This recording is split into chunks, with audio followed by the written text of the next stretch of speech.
Hey there, this is Dawn, and if you are watching this video, it's because you have requested an astrology reading with me or you're receiving one as part of your coaching package with me or some healing work we are doing together in one of the ways that I work with my clients.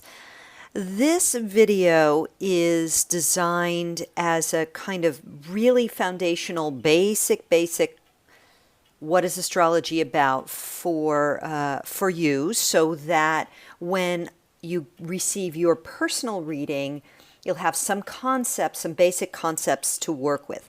So you might want to watch this more than once. I'll keep it as concise as I can. And again, this is just kind of an overview. So what you're looking at here is the wheel of an Western astrology chart. It's actually my chart with the current transits. So we're really going to start from the beginning. This is it's a symbolic snapshot of you, in this case of me, to reveal the astrological events that were going on at the moment of my birth, as revealed in the things inside the wheel, and what is going on at the moment of this recording, which is revealed by these green symbols on the outside of the chart. So the first thing to know is that the inside of the chart is where everything was located at the moment of your birth. And the outside, the green stuff, is where everything is located at the moment of my reading your chart. So that's the first thing. Now, what do all these symbols, what is this about? At the moment of your birth, you were located somewhere on planet Earth. So let's say you were located, I was located in New Haven, Connecticut, USA. So from that place, at that moment in time when I was born, the sun was somewhere relative to Earth, and the moon was somewhere relative to Earth. And on the horizon, in the morning sky, on the eastern horizon, the sign that was there, way out in the cosmos, was the sign of Libra, and it was at 22 degrees. That was my ascendant, which means that defined the descendant at 22 degrees of Aries. And the midheaven, what was in the middle of the sky at the moment of my birth, was 26 degrees, sign of Cancer. And each of the other planets was also located somewhere in the heavens relative to our perspective on Earth. So we've got, this is the symbol for the sun here. This is the symbol for the moon. I already talked about where those were. And then like Mercury was somewhere relative to all of us on Earth, and then by house to me in particular. Okay, what does that mean by house? So at the moment of my birth, which was April 24th, 1965 at 5:35 p.m.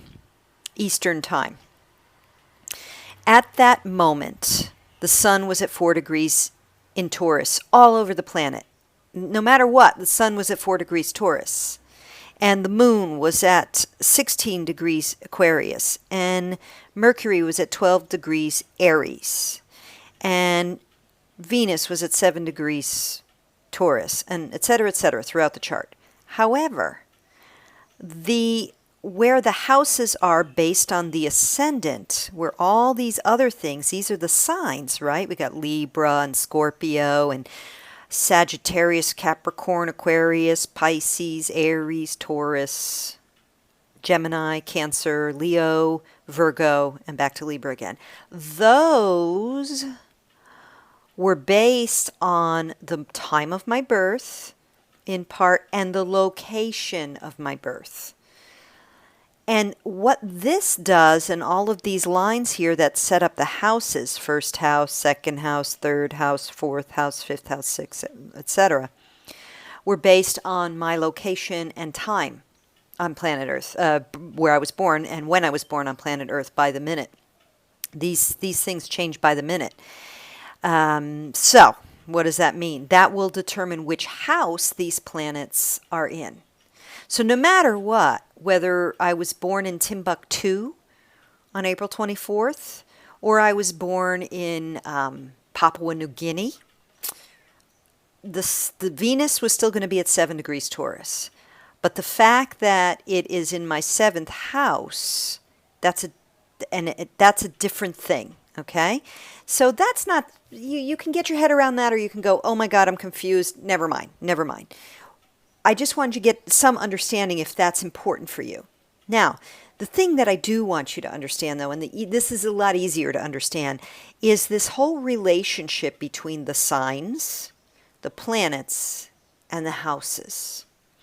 And I want you to think about it like a play, like a performance, or a movie even. So the planets, all of these signs in here, these are the actors in the play. And the signs over here, these are the costumes they're wearing. And the houses are the stages on which they are performing. So I'll give you an example here. We've got a real easy one, Venus. We know Venus is the goddess of love and beauty. And that's some of her personality and characteristics. In your chart, Venus does represent that. Venus also represents the desire to accumulate abundance and to live in bounty and beauty and that sort of thing. So that's the actress. She is in the sign, she's wearing the costume of Taurus. Taurus is the quality of being grounded and earthy, the earth mother energy, the nurturer, the one who accumulates wealth. So you could probably put 2 and 2 together here and go, wow, Venus is probably pretty comfortable in the sign of Taurus. In fact, wearing the costume of Taurus. In fact, she is, because Venus is the actual ruler energetically of the sign of Taurus. Now, where is Venus acting out her Taurian costume and her character in this play called Dawn's Personality? In the sign, in the house, the 7th house of partnerships. So what would that indicate? Probably someone with Venus in Taurus in the house of partnerships wants to make sure that considering the other person, that they're comfortable, that there's a lot of harmony in the relationship, that there's bounty. I'll bet this is someone who likes to put out a nice spread if they're having guests over, who wants peace and friendliness with her relationships. Right? Okay, so is that making sense? Hopefully it is. Now the next piece is the aspects to each other, the relationships between all of these actors in the play based on their costumes and their stage. And those aspects are reflected in all these lines you'll see in the middle of the chart. And based on your chart, I'll interpret those for you, so you don't need to know what these are because this is my chart. So you can see, for example, though, that Venus has apparently a very close relationship with the Sun. What would this indicate? That whatever this person, in this case me, whatever my self-identity is very closely linked to the qualities of this Venus energy. Okay, and then you can see that there's some other aspects. So then, that's where interpretation starts to come in. Now, a few more things, and then we're going to wrap up here. At the moment of your birth, this represents the snapshot, the inner wheel. Yours will look different. So will all these, because the relationships will be different based on the time and location of your birth. Now, the next thing to understand is that all of these bits, all of these symbols, they're all moving. They're never in one place for any length of time.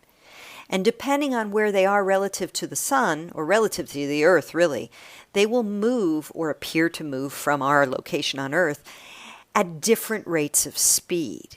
So what that means is that it's not like this entire snapshot moves consistently with always the same aspects. They move differently. And as they move around the chart, they will at times create new aspects. Oops. Sorry about that. They will create new aspects to the the birth aspects.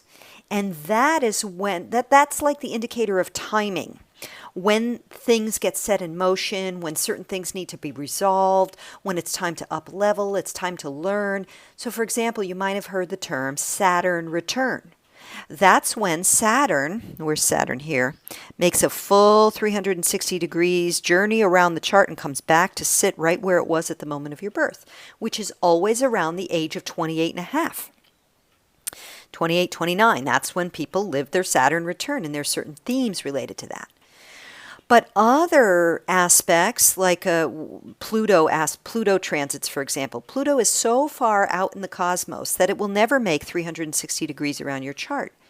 So if and when it comes to hit aspects of your like core personality, like Sun, Moon, Mars, Venus, those can be very challenging times.